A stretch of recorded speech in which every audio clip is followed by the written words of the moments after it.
Hola, bienvenidos a Pensar Economía. Hoy con Nicolás vamos a hablar del tema del IRPF, uno de los impuestos más polémicos, si se quiere, de los últimos tiempos y que, bueno, está en plena zafra en estos momentos de las declaraciones juradas. Efectivamente, Pepe, es oportuno porque la gente está haciendo, bueno, la declaración jurada, calculando, bueno, si tiene saldo o no tiene saldo.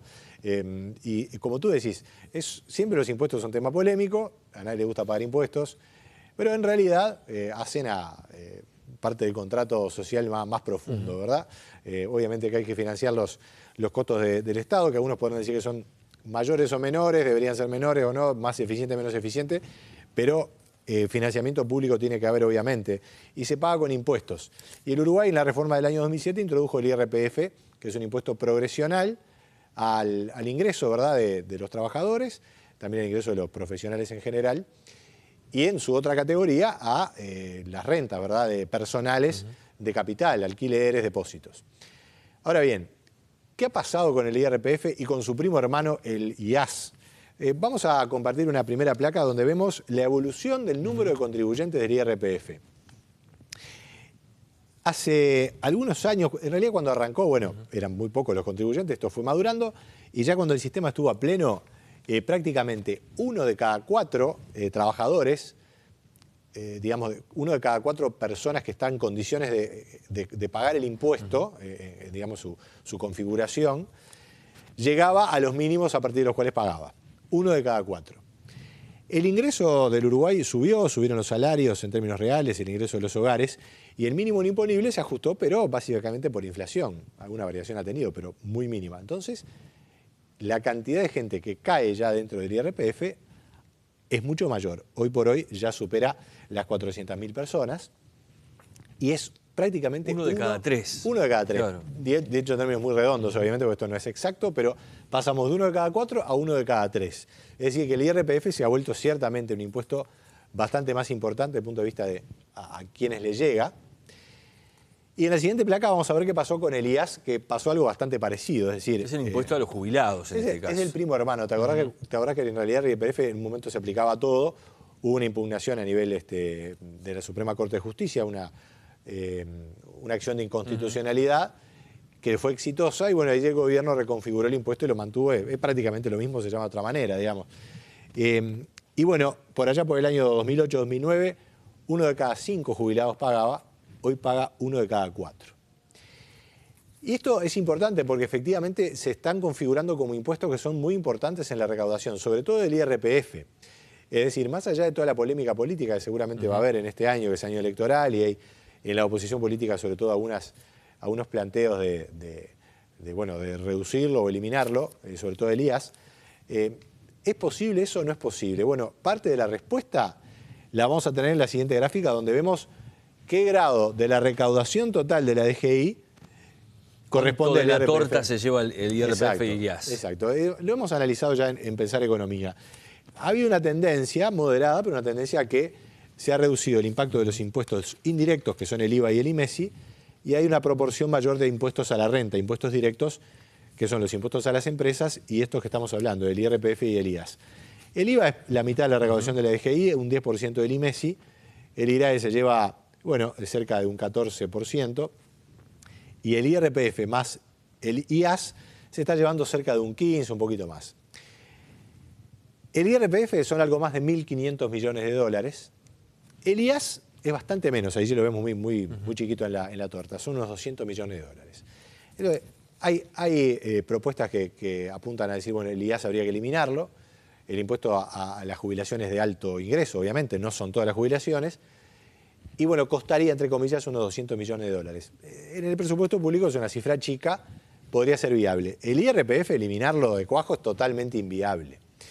Por la importancia que como tiene. Decías tú, en campaña política se ha hablado del tema. Yo creo que la gran mayoría de los líderes políticos, de la oposición particularmente, plantean irlo reduciendo, subir los mínimos. Claro, tocar las franjas en realidad claro, hacer más descuentos, incluso a algunos voceros del Frente Amplio, recuerdo la vertiente artiguista, ha planteado, bueno, mejoremos los descuentos, etc. Sobre todo porque es un impuesto que obviamente cae en lo que se denomina la clase media, que no son las personas que están en el medio de la distribución, sino son las personas que aspiran a tener un mejor ingreso, que están progresando, que están aumentando sus ingresos, pero también sus costos, gente en general con familia, que están con mayor ingreso, pero que están pagando más el impuesto. Entonces ahí hay un tema muy sensible, obviamente. Ahora, yo quería hacer una reflexión en este sentido. Desde el punto de vista de la filosofía del impuesto hay dos grandes visiones. Una que dice, el IRPF y ponerle más tasa a la gente cuanto más gana, porque esto es un impuesto que tiene, digamos, que hay que analizarlo verticalmente, pero también horizontalmente. Es decir, la persona que gana, hoy el mínimo está en 19.000 y pico, casi 20.000 pesos, ¿no? Entonces la persona que gana 25.000 paga por esos 5. Ahora, la persona que gana 40 paga las mismas tasas, pero como se va más para arriba, paga tasas mayores y paga más impuestos. Es decir, es un impuesto que tiene las mismas tasas para el mismo nivel de ingreso, pero tasas crecientes cuanto más ingresos va para arriba. Claro, mucha gente dice también, es un impuesto que se calcula sobre el ingreso neto, que en realidad no es el dinero que en la mano agarra el trabajador, ¿no? Claro. Las franjas están estipuladas así.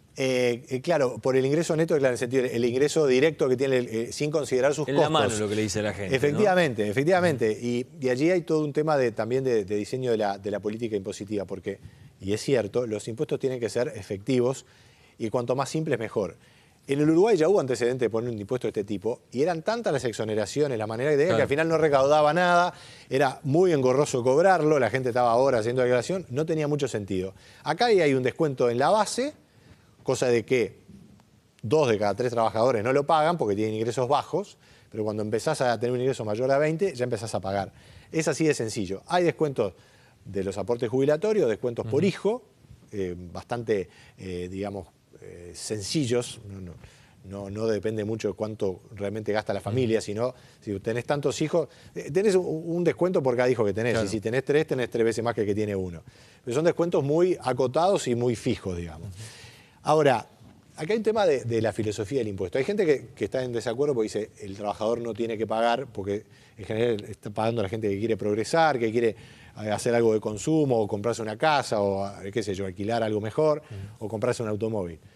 Y hay gente que dice, no, es la única manera de tener una cierta introducción de un criterio de equidad en lo que es el criterio impositivo. Y acá son cuestiones de visiones filosóficas, ¿verdad? Efectivamente hay mucha gente que está invirtiendo mucho en educación, que hoy por hoy no puede descontar, claro que manda eventualmente a educación privada, puede ser al colegio, pero también a instituto de inglés, lo que sea, que no lo puede descontar. Hoy por hoy no hay mecanismo de descuento educativo, podría introducirse.